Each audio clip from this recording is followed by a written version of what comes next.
Okay, welcome to the second video for your Section 4, Chapter 1, McGraw-Hill Algebra 2 Notes.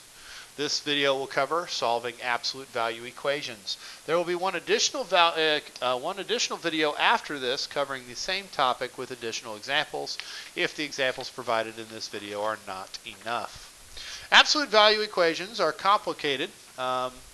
Basically, an equation that contains an absolute value could have one solution, two solutions,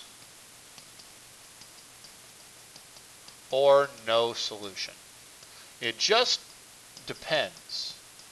So we have to check our answers. Okay, we must check our answers because it is possible that an answer that makes sense algebraically does not actually work in the context of the problem. Now here's how this works. We have here an equation that says 9 equals the absolute value of x plus 12. Now we said earlier that absolute value is the distance that a number lies from 0 on the number line. And the example that we used in that section said 4 and negative 4 were the two different absolute values that gave you an answer of 4. So when we look at this and it says absolute value equals a number, that means we need to split this up into two separate equations. In the first equation, we will simply drop the absolute values. So x plus 12 could equal 9. And in the second equation, we will drop the absolute values and negate the other side. In other words, negative 9, the opposite of this, opposite of 9, equals x plus 12. These two equations will give us the algebraic answers to our equation. So these are both simple equations to solve. We're simply going to subtract 12 from each side in both equations to solve for x. And that gives us our two answers. Negative 3 equals x, and negative 13 equals x. Now if we go back and we plug those in, you'll notice 9 equals negative 3 plus 12 absolute value. That gives us the absolute value of positive 9. And then the other equation, we plug that back in again to the original equation. What happens there? Or that should be 21, not negative 13. Good Lord, Wills, get your head together. Negative 9 minus 12 is not negative 13, folks. Hopefully you caught that and are wondering what in the heck your math teacher is doing. That should be negative 21. So we're going to plug that in down here. So negative 21 plus 12, the absolute value of that, well, that's negative 9. Both of those statements are true, so these would both be answers. This would be two solutions. Let's take a look at an example of one that will only have one solution. If we look at either one of these equations, these are examples of equations that will have only one solution. These are also Algebra 2 level equations, whereas the previous one was an Algebra 1 level equation. Again, when we do this, we're going to split this into two separate equations. One, we're just going to drop the absolute value. That's all we're going to do. So x plus 10 equals 4x minus 8, and we'll solve that equation. And then the other one, we drop and negate. So we drop the absolute value, x plus 10, and we put a negative sign in front of the right side of the equation. So negative quantity 4x minus 8. We solve those equations. So the one on the left here, we're going to subtract x from each side, which will give us 10. And while we're at it, we'll add 8 to each side because we need to get the number by itself as well. Sorry, I'm getting a little tired here. I'm screwing things up. Let's get this right here, Wills. Come on. 18 equals 3x. Divide by 3. And we get 6. X equals 6. So we do a quick check to make sure that that actually works. We just put the 6 back into the original equation. 6 plus 10, absolute value, is 4 times 6 minus 8. that is the absolute value of 16, equals 24 minus 8, or 16 equals 16. So that one checks out, and we're good there. And the other equation, we're going to start by distributing the negative. So we're going to distribute the negative to the 4x and to the negative 8, which will give us x plus 10 equals negative 4x plus 8.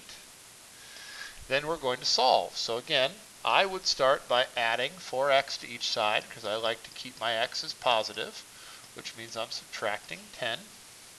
That cancels, that cancels.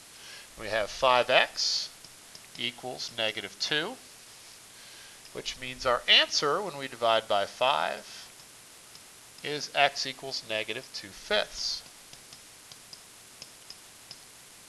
So we take that and we plug it back into the original equation. The absolute value of negative 2/5 plus 10 equals 4 times negative 2/5 minus 8.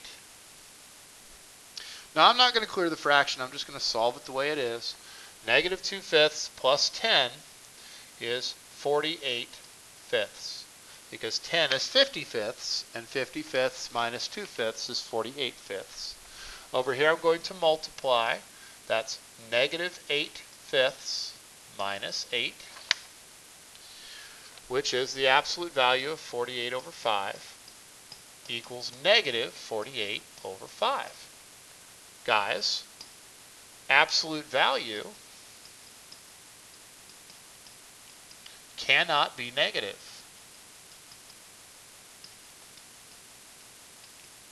So this is a false statement. This is a problem. And we end up throwing this answer out. We call it an extraneous solution.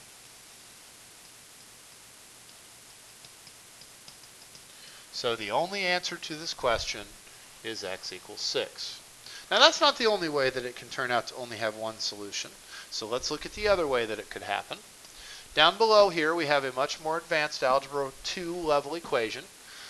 Essentially what happens is you cannot split the equation up. You can't carry out the absolute value station. You can't get rid of the absolute value until the absolute value is completely by itself. So we have to start by getting absolute value of x minus 1 by itself. So our first couple steps are all about getting that absolute value by itself. So we start by adding x to each side, and then we divide by 2 to get the absolute value by itself.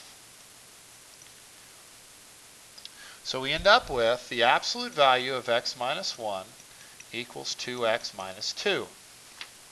Then we split and negate. So we have x minus 1 equals 2x minus 2 is one of our equations. And we have x minus 1 is negative quantity 2x minus 2. So we drop and negate, just like we did before. Now we're going to solve both of those equations. This one's pretty easy. We subtract an x and add 2 to each side. Gives us x equals 1. So there's our solution there. Over here, we're going to distribute the negative, which gives us x minus 1 equals negative 2x plus 2. Then we would add 2x to each side and add 1 to each side to isolate the variable. Gives us 3x equals 3. And then we would divide by 3, which would give us x equals 1. So in both cases, we got the same answer, which means if that answer works, which we do still have to check, then that's the only solution. So 2 times the absolute value of 1 minus 1 equals 3 times 1 minus 4. That's 2 times the absolute value of 0 minus 1 equals 3 minus 4. That's 2 times 0 minus 1 equals negative 1. Or 2 minus 1 equals negative 1. Uh-oh. That's a false statement. So this has no solution when we check. Okay, that can happen too. Sometimes we have to throw out all of our answers. Okay, so did I do that right?